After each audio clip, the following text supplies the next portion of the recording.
Hello, everybody out there. Nice big crowd today. Welcome to Take the Black Live. Whether this is your first time here or your 796th, we are two editors at a website called winteriscoming.net. I am Dan Selcke. My associate here is Daniel Roman. And we are the only online talk show that dares to discuss things that matter to the world at large. Things like television, movies, sci-fi, fantasy, dragons, psychic children who have been experimenting all their lives and then break out of their labs and move to a small Indiana town and get their head shaved and learn about friendship. That's what we're here to talk about. And Daniel, how are you doing this fine Wednesday afternoon? Man, I am doing excellently this fine Wednesday afternoon, getting stoked on all these shows coming up. It feels a little like like the deluge of shows. Every time I go online, there's a new release date. I can't keep track, which is what we're going to do today, is talk about all of them, right? It is. Yeah, you're here on a good day, everybody out there. And by the way, hello, everybody, for joining. I see a lot of you. Hey, Christian. Hey, Julie. Yes, hello. Hey, Nicole. Hey, Abigail from Philadelphia. Hey, Patrick from Ireland. Hey, Joanne from Sylviana, Ohio. I am here in Chicago. And Daniel, you are where again? New something? I am in upstate New York. Yeah, one of the news in the Northeast. Beautiful. And as you intimated, it feels like it's more than usual. I don't recall the TV schedule being this packed in years past. And not only with TV, the next 3 months and change, 4 months, summer basically. It doesn't start till like next month, but it's summer now. I've worn shorts like more than twice in the past week. Yeah, it does. That counts for me. I'm wearing shorts. It's actually like 50 degrees in Chicago right now. But yeah, over the next 3 months, there are like tons of big genre sci-fi fantasy shows. I feel like the Game of Thrones, the seed planted by the Game of Thrones tree is finally really like rocketing upward, like we are really reaping that giant fantasy hit harvest.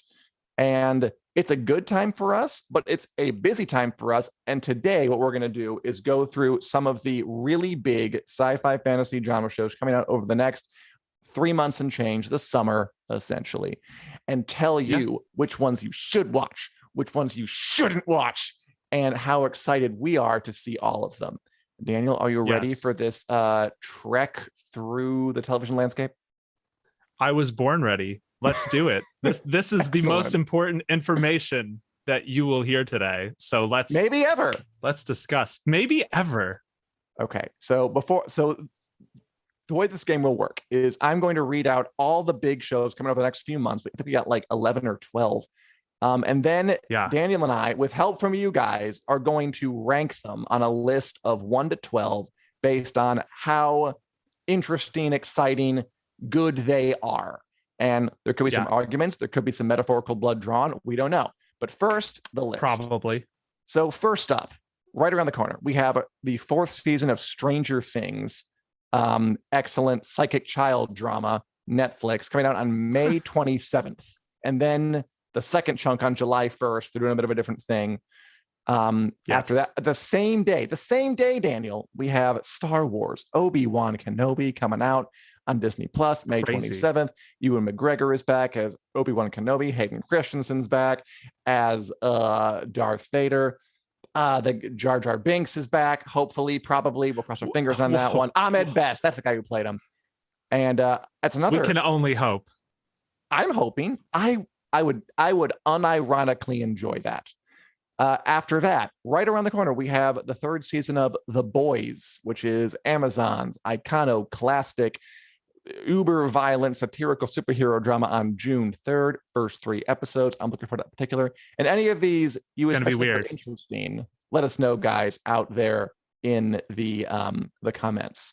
After that, we got Marvel enters the chat. We got Ms. Marvel coming out on June 8th, Disney Plus, a more traditional superhero drama.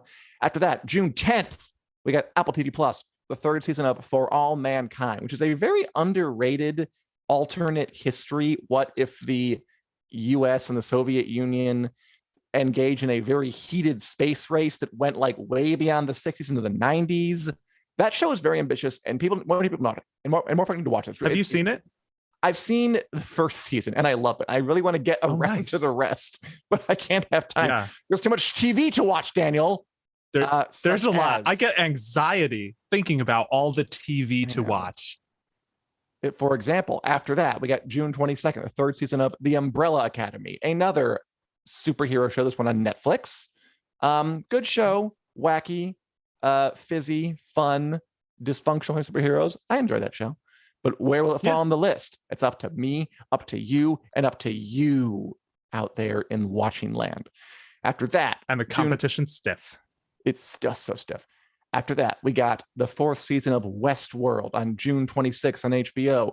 Robots killing people, people being afraid of robots, robots fighting other robots over how far the robot should go in killing the people. Timeline twists, the future, the past, sideways. Maybe twisty for its own sake. We can debate that one. I'm gonna say it's gonna be low. Next, one that Daniel wanted to put on here. You can say the Resident Evil show on July 14th on Netflix. I think I'm going to argue for that one to be low, and I want you guys' support out in the comments, and we'll see when we get to it. Okay. I'm going to tell you why it's going to be on the lower end, but why it shouldn't be the bottom. Okay. We'll talk about it. Well, maybe the bottom will be She-Hulk on August 17th. I don't think so. How do we choose? Coming out then. We choose with fire and blood. Is how we choose. Nice. Oh, speaking of that, on August 21st, House of the Dragon, the Game of Thrones prequel. Can we just say right now that should be at the top? Like, is there any disagreement about that between us? No, there's no way that's anything other than number one on this list for me. Okay, good. In that case, we can get that one out of the way early, and we'll put the list in the comments whenever we get a new entry, everybody watching, so you can keep up and make suggestions. After that, we got The Lord of the Rings, The Rings of Power, September 2nd, another big contender. And finally, sometime this summer, there's going to be a Star Wars show about Cassian Andor called Andor. Yes. Which I'm going to go ahead and say should be in the lower end, but that is the complete list. We can agree on. Daniel, that is exhausting. Yeah, and it's not even exhaustive because Netflix Geeked Week is coming up. So there are other shows that may even, like, we don't know when Blood Origin's coming, the Witcher prequel. Oh, right. Sometime this year. We don't know when Shadow and Bone is coming, but Netflix had it in that sizzle reel trailer. So this could get even crazier. But as of right now, yeah, it's a lot. Okay. I put a stupid comment by accident in the thing trying to make the list. I think we're getting something, so just hold on, guys, for that. It is a lot. Okay, Daniel, our quest today and the quest of everybody out there watching is to rank all of these shows in the order how exciting they are, how interesting they are, how much we want to watch them. And yes, as Lord Crackhead says on our YouTube, tons of great shows to start. Loving it. It is an embarrassment of riches. You're right. It is exciting, but it's also going to be challenging. I mean, especially for us. Ooh, Lord Crackhead. I believe that the Predator series is actually a movie. Daniel, is that right? Yeah. So Prey is a movie, which comes out.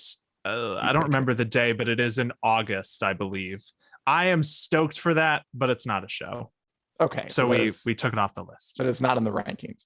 But okay. So first off the bat, House of the Dragon is in the number one slot. We can agree on that, right? Yes. Okay. Yeah, I think so. Tell us in the comments if you don't agree with that, and then go somewhere else. Just kidding. No, tell us why you don't agree. But yeah, I think that's safe to say. Of course, we're excited for House of the Dragon. Okay, good. Okay, so I'm just gonna say, I think the easiest one to do after that is the bottom slot. So House of Dragons number 1, number 12. Daniel, okay, my argument is Resident Evil. So this is a show based on a beloved. I like the Resident Evil games, always have. I'm a Resident Evil fan. Okay. But like, it's a video game TV show. Those that have a great track record. Halo just ended to like a thundering whatever to everybody. Yo. It's well, to most people anyway, to our reviewer, Richard hit it. It's just I've never been impressed by a video game adaptation. I'm sure I will eventually, but I'm not so far. Resident Evil is this. The games are great. The games are great because they're very campy and stupid. It's very like save the president's daughter from this zombie midget energy, which I love. Like you remember Resident Evil 4? I know you do. The games are great, but the series, they're trying to do this like alternate timeline, post-apocalyptic serious thing. I have very little confidence it can turn out well. I would be surprised if it turned out well, and I want it at the bottom. Yeah. Okay. That's I hear what you're saying. It's all pretty fair. I think so. Resident Evil the games got campier as they went on. The older games are not quite as campy. They are a lot scarier than the later games. Hey. The first game, yeah. Can you, Jill, the master of unlocking, do this? Okay, touche. With that quote, I stand corrected. But the reason that I think it at least deserves to be on the list, maybe it can be in the bottom slot, because looking at the competition, the only other ones I would rank lower than it are maybe Andor and For All Mankind, because I just don't know that show. Oh no. The thing that made me get excited for Resident Evil, because I had a strong meh feeling about this show, was finding out recently that it is a sequel to the games. So the games are canon in this series. And they're basically taking this storyline with this character, Wesker, who was in the games. He's one of the main villains of the games. He dies in the games. Spoiler alert. In Resident Evil 5, which is like years ago. They have a reason he's brought back. So, and I'm sure it's going to be weird and have to do with cloning and bioengineering and whatever. Sure. But he's being played by Lance Reddick, who is an amazing enigmatic villain. Very, villains. very good. Yes. The man. Yeah. So it feels like a wild card pick to me. Like I expected it to be awful when I heard about it. The more I hear about it, the more I'm like, could this be good? Okay, so you know what? I think that we can compromise here. Because, by the way, some great comments that we're going to get to. I love you guys putting your input. What do you think of the bottom?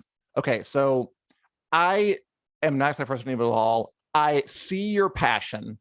And what if we put Andor in the bottom slot? Because you just said that you weren't that excited about it.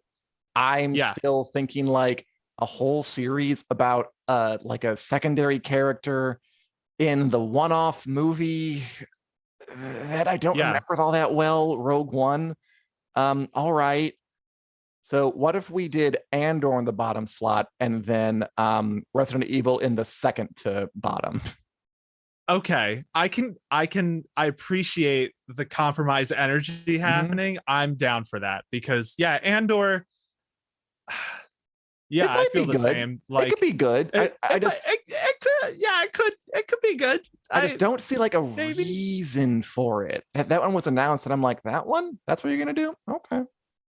Yep. And I think, with that big like behind the scenes expose, we just learned a little bit more about Andor for the first time, that it's going to be showing the Empire colonizing planets and Andor on the run, and him basically having a very similar arc as he did in the movie, where he's kind of a jerk and doesn't care about stuff, and then he develops a heart of gold, and then I guess he'll become a jerk again by the time the movie happens and redevelop a heart. Like it does feel like a weird choice to do a show for it, like compared to the other ones that Disney Plus has running, like Obi-Wan Kenobi and Ahsoka. Like even the book of Boba Fett, it's like, okay, I can see why you'd want to think about that guy.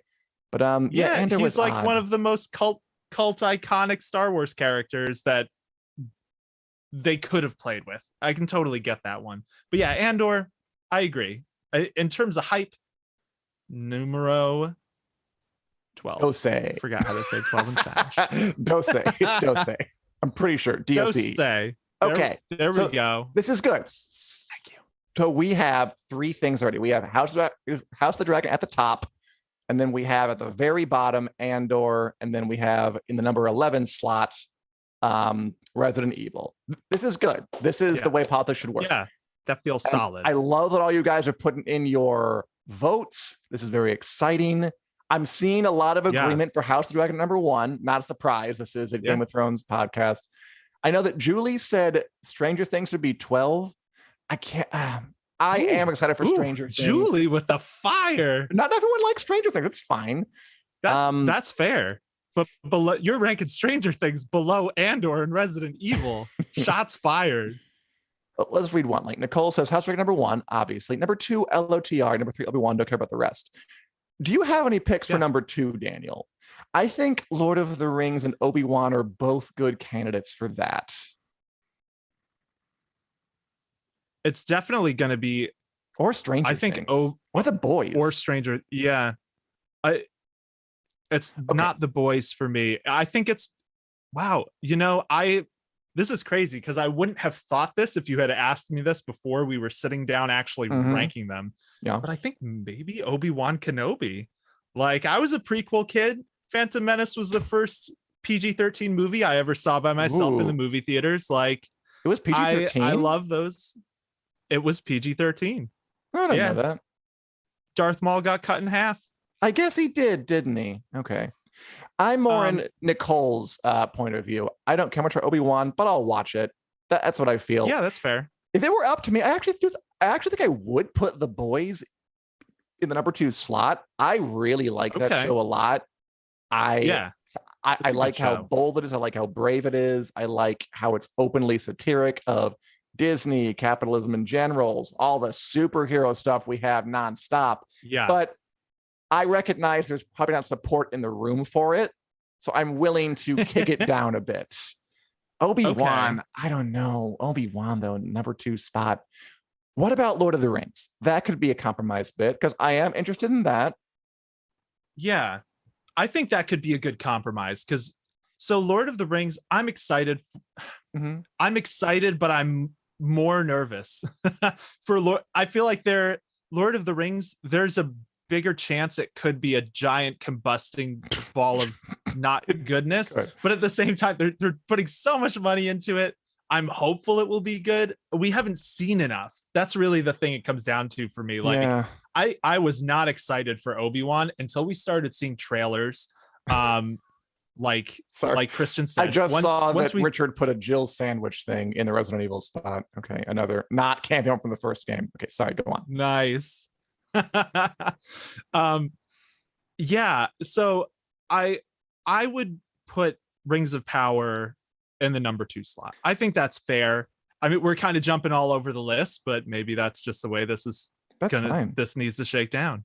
I agree with you. I think in terms of anticipation, like, I want to know how that series is going to go. Like, in terms of like cultural significance, could be great. The promise of Game of Thrones, successor shows sprouting up all over the place. That's a big one. So yeah, I'd agree with that. I just we'll see about getting us hyped for, young Galadriel and all these other characters they're making up. Jury's out still. Yeah, I agree. There's a lot about it we don't know. It could be a disaster, but the fact of it, the enormity of it, of what they're trying to do, is very interesting and exciting to me. I almost wouldn't even mind if it crashed and burned. It's going to be such a spectacle. I am interested in seeing it, and I think it's a good compromise pick. Same. I just want to on record. If it were up to me, I'd put the boys in #2 slot. I think you put Obi-Wan. I think you would put Obi-Wan in the #2 slot. But because it's all about compromise here, it's all about compromise. So I think the Lord of the Rings can go in the #2 slot. Okay, and now we have the tricky middle. And Richard's already putting the boys in #3. Oh, Richard's he's overruled Obi-Wan, and you know what? That's fair. That's fair. Leave the boys there at #3. It's fair, I think. All right, because you're capsizing. On the one hand, we've got Disney doing Disney stuff, and then we've got the boys openly mocking those things, and I think that gives it the leg up. Even though personally, I'm a little more excited to see you and McGregor. Well, I mean, I will say, Stranger Things. Honestly, if it were up to me, I think I would have it around. I'd put Stranger Things above Obi-Wan. I would do that. I'd put Stranger Things above The Boys, Dan. Where do we go from here? Okay. In that case, then we're gonna compromise. If Stranger Things 3?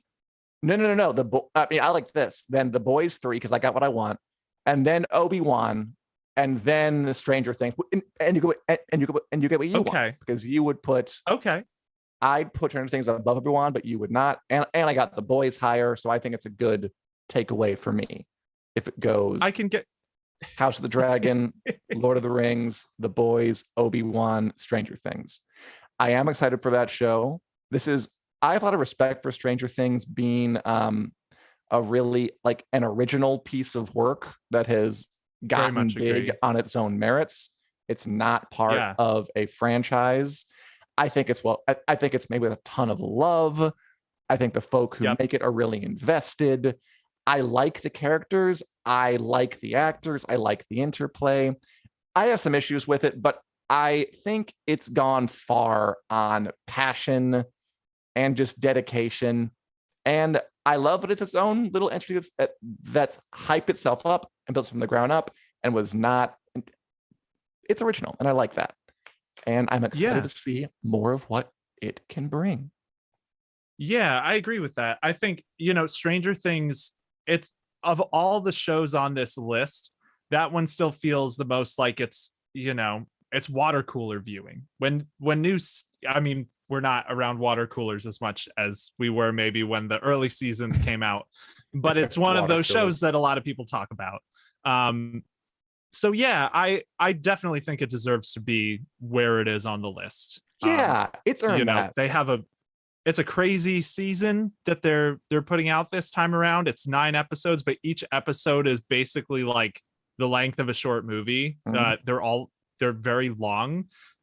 There was a report just today that the finale is going to be over 2 hours, which is not even a short movie. That's just a movie.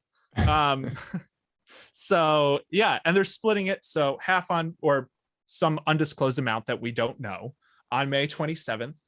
And then volume 2 is on July 1st. So yeah, I think the hype is real for Stranger Things, and it's fair. It's justified.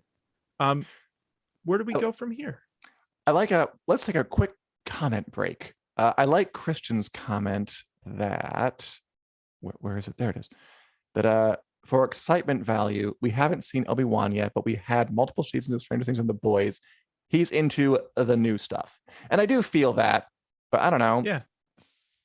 Some of my biggest excitement is over things that I know have proven themselves and are going to come back hopefully better than ever. Like, I think Stranger Things in particular has, again, I just love that it's proven itself. It can stand on its own apart from anything else and just tell its own unique story and get away with it and entrance people and captivate them. Yeah. I like that. And it gets more ambitious with each season. So the hope is that by the time it ends, it'll blaze some new trails somewhere. And then we'll get the new spinoff or whatever and can be excited for that when it comes. But for right now, I like it at number 5.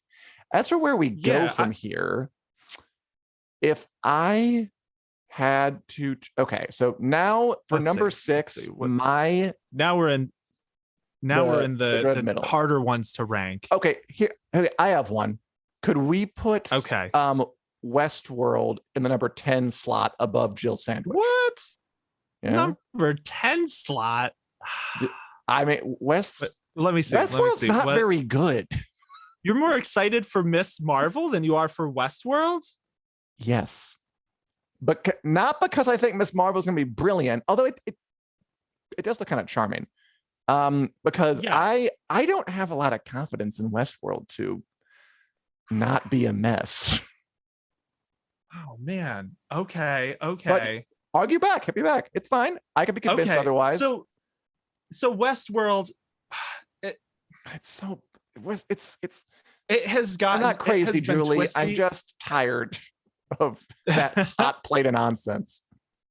Westworld has been crazy. It has been all over the place. I think writing wise, it's gotten convoluted and weird. I wasn't a huge fan of the whole Rehoboam. Humans are equally as enslaved That felt like something that was not like their original vision for the show that they just kind of came up with. Oh yeah, you can tell that they put with Roverham between seasons 2 and 3. Like it was pretty obvious. Yes. But that being said, I feel like maybe season 3 was a growing pains season because the hosts had just gotten out of the park. They were figuring out what the human world would look like. And now they've already done all of that. And whether season 4 is the last one or there's going to be a 5th, I don't think we know that. Yeah, we don't. But I think either way, they're definitely working toward an end game at this point. Okay. So, I think Westworld, like, let's be straight here. There's a chance that some of these shows, like I enjoyed Moon Knight, but I think Moon Knight had some serious flaws, we'll say. I think Oscar, the actors were brilliant. The show had some writing issues that were inconsistent, kind of all over the place. And that makes me less like, the writing is not going to be bad on Westworld, even if it's confusing, even if it's convoluted. There's not going to be a point where it's eye roll worthily bad. It's not that it's eye roll worthy. It's more that it has an inflated sense of its own importance. It's just not as deep as it thinks it is. And okay, if season 3 was a growing pains season, what was season 2? Okay. Like, because that had a lot of issues too. Was that also growing pains? You can't have 2 growing pains 2 seasons in a row. Like, when are you like normal? I don't think you should. That's more of the series you than probably should not. I agree with Lord Crackhead. Season 1 was phenomenal. If this show was rolling on season 1 totally levels, this would be at the top. Although Julie also makes a good point. Westworld can turn around. The potential is there. And I agree with that too. I mean, heady sci-fi concepts, great cast, great production values, ambition. And you're right. Okay. So I think the thing is, like, Westworld could be great, and Ms. Marvel and She-Hulk are guaranteed to be fine. But Westworld could also be really bad. Yeah, that's fair. Westworld has the potential to go either way. And I think it's kind of shown us, you brought up season 2. That's a pretty great example. Westworld has shown us that it can have moments where it's not as good or confusing or weird, and then brilliant, because season 2 also had what I think might be the best episode of the entire show, which was the one that had the Native American host. All right. And that season 3 had Diddley Bupkis. Yes. It had Diddley Bupkis. I was trying to think of something clever to throw in there that it had, and I couldn't. So yeah, we can say Diddley Bupkis. I think Westworld has the potential. So my question is, if Westworld isn't number 10, what is? What about For All Mankind, Dan? Yeah, I might compromise on that. Look, For All Mankind is really cool. But I realize that it's just not a it hasn't caught on. It's not beloved. And if I had seen more of it, I would fight harder for it. But yeah, okay, For All Mankind can go in 10. I'm okay with that. Okay. I respect the compromise there. That's fair. And for the record, this does not mean it's a bad show, because I'm curious about that one. It's on Apple TV Plus. Yes, it is. That's what I've heard. It seems interesting. In terms of the hype and the excitement and the curiosity, I'm more curious to see, obviously. I'm realistic. What's going to happen with Westworld. Okay. So how about this? Okay, so then number 11 then we're talking about. So is that going to be, I'm sorry, number 9. Is that going to be Westworld? You want to bump up Resident Evil? No. Resident Evil is where it is, and it's not moving. No, 11's a good spot for it. I'm proud of it that it got out of number 12. Season 3 had that cute guy, says Julie. Aaron Paul? Yes, I've been looking. That's right, Jesse Pinkman. Can't go wrong. And Richard is really going hard on the Westworld graphic here. It's the original Westworld movie with nice. I forget his name. Whatever. I don't remember, but it's interesting to see everyone talk about like Westworld season 1 being phenomenal. So Westworld is based on an older movie that was written by Michael Crichton, who's the guy who did Jurassic Park. And they haven't really had source material for the show since season 1. Season 1 is more or less what the movie is. And after that, they've been like, I guess we need to make more seasons. So okay, but, so yeah, go ahead. Yeah, what's next? The question is number 8. Well, do you want Westworld in season 9 or do you want a Marvel show on there? Because I can tell you right now, I think of the ones left, the Umbrella Academy should go in the number 6 slot after Stranger Things. Because I think that is a fun show. Yeah, I have a really hard time caring about the Umbrella Academy for whatever reason. Like, I always enjoy it when it's on. I'm like, oh, that was great for the week that I watched it. Sure, that's fair. I do think it should probably go in the 6th slot though. Because I was gonna even say, though like, what do you think would be better than it? Like those Marvel shows or Westworld? I wouldn't say that. I have liked the Umbrella Academy. Maybe it doesn't like occupy all my brain all the time, but you're right. I've always liked it. I find it charming. Again, I like it's got a lot of whimsy per square foot, if you know what I mean. Like there's a lot of totally kind of just it like kind of people in a writing room, they feel like they're just having a good time mashing action figures together, coming up with kind of wacky sci-fi twists. They travel back in time when Kennedy's being assassinated and stop an apocalypse there. That's cool. Get some period stuff in there. Like, it feels very fleet and fly by the seat of its pants. And I like that. I like the fizziness of the show. And I like the actors, and I like the characters. Maybe it's a little too twee for its own good sometimes. But overall, I think its heart's in the right place. And I have enjoyed what I've seen without fail pretty much. And it's not like my top choice, end all be all, gotta see it or you're not, or you haven't lived. But I think it's better than the other stuff that's left on the list. Yeah, I would agree with that. I think, and again, with the Disney Plus Marvel shows, like, I've enjoyed them all. But I don't know if I would rank them above the Umbrella Academy in terms of like the hype or how good I might think they'll be. Like, okay, so I'm just going to say if Umbrella Academy is at 6, I think, and I'm curious which of the 2 Marvel shows we have on here you're more excited for. Yeah. I'm more excited for She-Hulk personally because it looks hilarious. I liked the trailer for Ms. Marvel more. Okay. I mean, my honest answer is I can kind of take or leave both of them. But Miss Marvel should go I guess up. I'd say Miss Marvel would be my preferred one. I think that looks a little more ambitious. Like, I don't know. I got serious kind of Marvel movie sitcom vibes from She-Hulk, and Miss Marvel at least looked a little different. Like it's a high school coming of age thing. I liked, this is dumb, but I liked the Weekend song they played over the trailer. I thought it kind of gave it a wistful adolescent tone. That's new. Yeah. Whereas She-Hulk, I don't know. I watched the trailer. It was cute. It's a green woman. I mean, the color green is nice. It didn't make me laugh. It just kind of it felt pretty standard.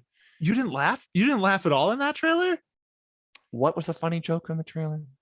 I don't. There were a few. Her carrying the dude to her bedroom. That was weird. That didn't crack you up?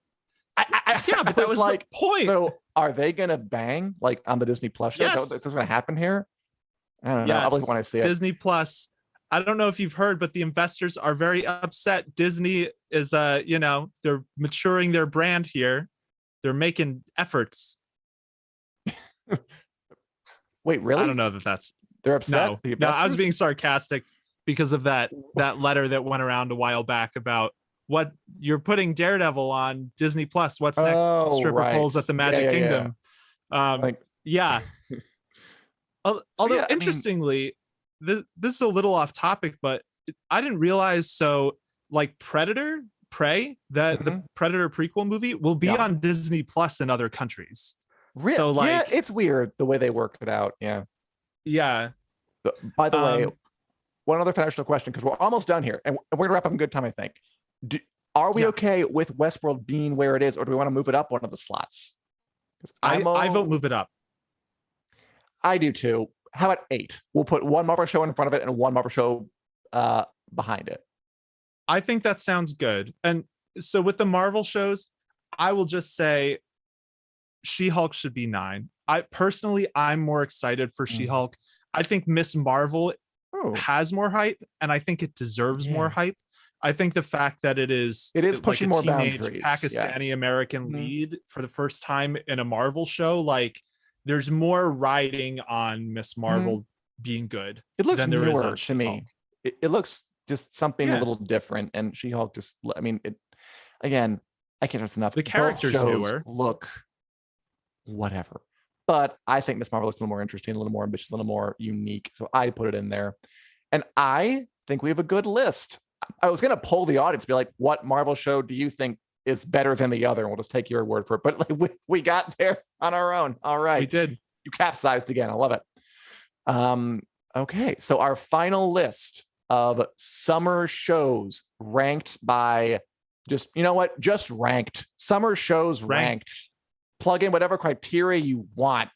Is number 1, House of the Dragon. Oh, but Martha, by the way, what we do in the shadows, we didn't put it on here. I am psyched for that. I think it's out in July. The new episodes are, although I'm not confirmed. I Google it. That show is good. And next time, there's too many shows. At least it was a sitcom. Too many shows. Okay, number 1 show for the summer, House of the Dragon. I think we're all in agreement on that. Dragons, Game of Thrones prequel, bring it. Can't get enough of it. Put it in my veins. Number 2, The Lord of the Rings, The Rings of Power. Big, splashy, expensive Jeff Bezos passion project goodness. I'm excited for that. We'll see what happens. Number 3, I won The Boys. It's superhero shows. You see all those things? Well, what if they're all jerks and there's a lot of blood and guts and stuff? I like how bold it is. I like how brave it is. I like how brassy it is. I'm into it. I think the first seasons were just getting better and better. I hope the third one keeps going that direction. Number 4, Obi-Wan Kenobi, because Daniel likes it. That's right. We're seeing Ewan McGregor and Hayden Christensen come back to their roles from the prequel movies. John Williams wrote one of the musical themes. It's the same director for every episode, which means it's going to feel cohesive. Cohesion. And it's exploring an interesting time. Obi-Wan doesn't know that Darth Vader is Anakin when the show starts. He thinks, Kathleen Kennedy dropped this in her interview, Obi-Wan thinks Anakin's dead when the show starts, because he thought he killed him at the end of Revenge of the Sith. We have to wait through that. We have to wait through him finding out. It's gonna be awesome. Yeah. It's gonna be filled with Shakespearean emotion and weight. And George Lucas will raise his glass to it. I don't know George Lucas, but that's what I'm going to imagine happens. I agree. What a great number 4 choice. Number 5, Stranger Things, big original Netflix show, good for it. Send it on your own, fight the power. Number 6, another Netflix show, another like kind of superhero sort of satire, like superhero show that knows superhero show. Umbrella Academy, good show. Always been nothing but solid. Good for it.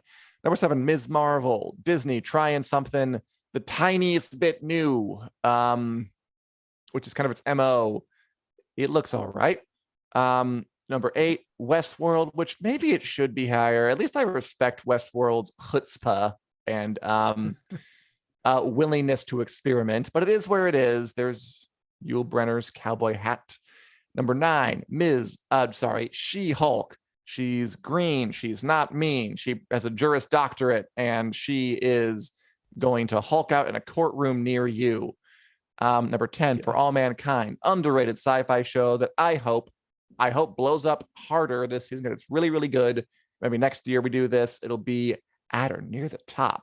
But I recognize, it's just not, doesn't have the cachet. Number 11, Resident Evil, the adaptation of, again, a video game franchise where you try to rescue the president's daughter from a zombie midget. And we're going to take this seriously? Okay, sure. Why not? That's right. And number 12, Andor, the show about a like supporting Star Wars boy who's a secret agent. I think it's a good list. I think it's good. Yeah, I agree. Let us know in the comments if you would change anything about this list. But I think we hashed it out. I think things settled more or less where they should. With Westworld is maybe the one wild card. Yeah, that Westworld is a wild card.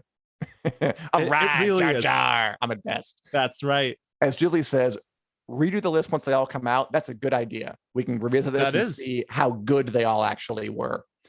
And who knows? Yeah. Maybe Westworld will be the number one slot then. We'll see. Yeah, that would be a fun way to take stock of all this from the finish line. How accurate were our predictions? Was this the way they should have been ranked? Content. That's a good idea. We'll find out. All right. That was good. That was fun. I enjoyed that. Yeah. As long as we're talking, are you watching anything recently, Daniel? Do you want to talk about before we move on to lightning round and close out this very exciting, unique episode? Yeah. So you were ragging on Halo a little earlier, and I gotta say, so I just read our review, and he did not like it, but I'm not sure how you feel. Oh, he didn't like. So I thought the finale was fantastic. Really? Good. Yeah. I think Halo is one of the better sci-fi fantasy shows I've seen this year. Cool. Kind of not even just like video game adaptations. It was way better than something like The Wheel of Time. Like the writing had its rocky moments, especially early in the season with its B plot line. And then it did the best thing it could have, which was wrapped up the B plot line in like episode 7 and then said, now it's just all our most interesting characters for the last 2. It had a very cool, if you're into the games, it had a very cool sequence, action sequence that was clearly paying homage to the games. That's nice. Someone who doesn't know them at all might not enjoy. I thought it was extremely cool. You mean like first person? And there are a lot of first person bits in the sequence. Yeah, it flips back and forth between the first person and not, and seeing specific aliens from the games and specific weapons. But I think in terms of the way the plot worked out, I can't spoil it because it's not out. It comes out tomorrow, the finale of Halo. They ended it in such a way that I feel like is the perfect rebuttal for all the bros who have been complaining he takes his helmet off too much. Because the show has made it such a point of debating his humanity and having that as like running plot lines with the different Spartans, like what does it mean to be human, all this kind of stuff. That's the way the show resolved. It's a very uncomfortable resolution, the way the season ended. I did read about the plot and the twist sounded cool, so I'm glad you enjoyed it. Yeah, it has become, I went into that show expecting it to be pretty awful, honestly. So it won me over on its own merits by the end. Maybe Resident Evil what have you been watching? Can succeed. I mean, I'm still watching. Well, mainly I've been watching the screeners for Stranger Things season 4, which we both got. We have some advance. We can't talk about it much. We can only give our impression of the first episode, and I can say the first episode so far is, I think, my favorite that I've watched, and it's quite good. And I'll just say the show seems very confident. Like it's confident enough to have these characters in different areas. It's confident enough to kind of switch tones from like high school comedy to horror to sort of like mini spy drama. And in the first episode, at least, I think it all mixes quite well. And we'll have more on that next week when the season comes out. Next week, Julie, I'm sorry, will probably be a pretty heavy Stranger Things episode because the new season's come out and we've already seen all the episodes. And it's so exciting. And we're very special and cool. Yeah. Yeah, I think, what do you think about the lengths? So, or we'll say the length. I don't mind them. I know that you've been complaining. Okay. Honestly, I think it's been good. Like, I don't feel like they've dragged too much. I've enjoyed the time I spent with them. I haven't been like looking at my watch. I've not minded the lengths. Okay, that's fair. That's fair. I'll respect it. I think. Well, no, but you have some thoughts, I have some, Daniel. I do. I just wonder if the longer episodes are, if they're as a net beneficial for the series. Like, I think in some places it's allowing them to slow down and really take their time, but I think maybe almost too much. And not like I've been bored. Like I have not once been bored, but I have, it feels like it has resolved, like, again, we're keeping things to the premiere. Yeah. But it resolved maybe like 1 or 2 plot points, basically. But the point of a show is like, it's also about the plot. You want to get, I mean, I want to get into, like me, because I'm sophisticated and cool, not like you. I want to get into like the interplay and like savor the little moments between the characters and like enjoy their Yes. chemistry. It's just the plot for me. So Yeah. I have not had a problem with them, but I respect your opinion as a I valued colleague and professional. Thank you. You're welcome. I respect yours as well. And I totally get wanting to just spend time with the characters. I think that's a very fair point. It almost I almost feel like to me, the best shows manage to balance that so that it doesn't feel like those scenes with the characters are just there so you'll have scenes with the characters. They're also moving something else along. Sure. So like the phrase I keep coming back to is scene economy with Stranger Things. I wonder if the scene economy could have been better, or could be better as it goes on, so that it feels like it is everything in it is great. But I do wonder if they could have done it in a more efficient way. Yeah, it kind of reminds me of when authors reach a point in their career where they don't have editors over their shoulder as much anymore, like the Wheel of Time or George R. R. Martin. That's what it makes me think of, where it's like, duffer guys, you clearly know what you're doing. Oh yeah, no one's gonna tell you to do anything else. Go do your thing. Certainly not Ted Sarandos. That's about what we've been watching. I got some of you guys watching The Staircase, Time Traveler's Wife. Nice. Julie, how is The Time Traveler's Wife? I thought about turning that on, but I haven't gotten around to it. This Is Us, all good stuff. And The Serpent of Essex. That does sound pretty good. I mean, I like the title. And we're going to end this show by doing our signature WiC News Lightning Round, where we blast through some of the news stories we didn't have time to get to the main story because we were ranking TV shows that are forthcoming, and give our 20-second reactions. Now, Daniel, I did organize these in a way, but I forget how I organized them. But it's important. It's got to be okay.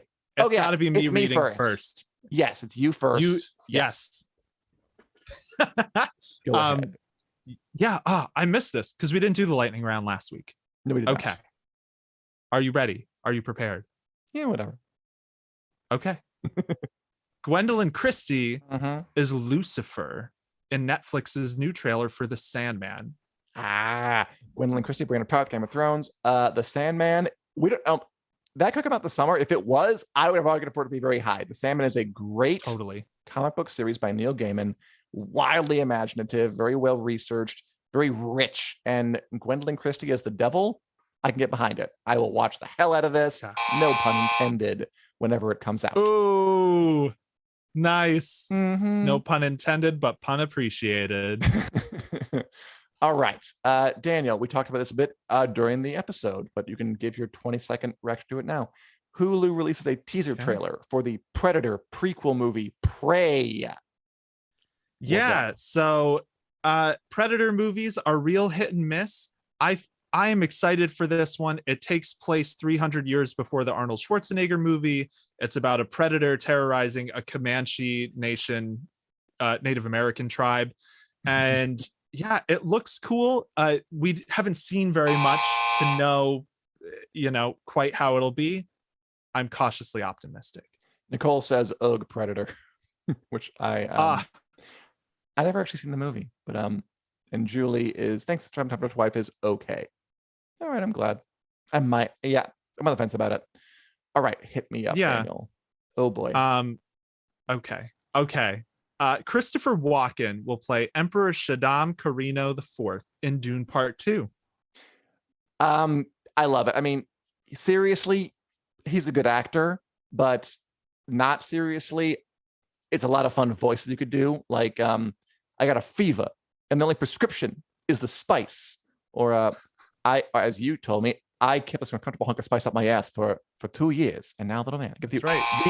The Atreides, they bother me. Okay. Yeah. All right. The possibilities are endless. That's fun. Endless. But he is actually a good person for pretty much any role. All right. Daniel, this is a fun little bit. Kit Harington, Jon Snow from Game of Thrones, will play Frankenstein's monster in the Mary Shelley biopic Mary's Monster. It's hard for me to imagine how that won't be kind of funny. It's Kit Harington, Jon Snow. I'll always stand behind him. I hope it's awesome and he has a great time doing it. And you said it's a biopic, so I'm curious. Yes. If it is supposed to be very serious, like it's not a horror movie. So I want to know more. And we will. All right, Dan, David Tennant and Catherine Tate are returning for Doctor Who's 60th anniversary special. That's the 10th Doctor and his companion Donna. Mm-hmm. Yep, that's cool. Doctor Who always kind of loves to get the gang back together. I think the 50th special had David Tennant, Matt Smith, other people, and this will be another big blowout. It's always fun to have a thing like that, and I'm sure the fans will eat it up with a spoon, a tiny spoon. Nice. You're on point with the puns today. I think it's a pun. I think it's just the word time in front of an object to make it sound special. Anyway, Daniel, Netflix has renewed the sci-fi anthology series Black Mirror for a 6th season. Thoughts? I'm super excited for that. Black Mirror is great. If you haven't seen it, it's totally worth checking out. Show, it's the closest thing to like a modern Twilight Zone, but very, very, very adults. The last season, each episode is its own thing, and they're basically like short movies. The last season had a crazy episode with Miley Cyrus where she's a pop star who does something. You'll have to watch. Watch. Whose life is falling apart and is being cloned, and there are robots that are you'll have to watch. Anyway, it's good. I'm glad it's coming back. Mm-hmm. Okay. Yeah, I'm not doing good with the buzzer today. Dan, Alfie Allen, Theon Greyjoy is up for a Tony Award for his role in Hangman on Broadway. Did I write rule? Which ruled? No, yes, no. His rule. That's really cool. Alfie Allen was always great as Theon. He was like one of the supporting players who felt like he was good enough to carry the show if they put it on his shoulders. I'm glad he's got success on stage. I'm glad he's getting acknowledgement. Great actor, good work. I hope he wins. Good for him. Go. What is that? I Never Die. Nice. Perfect.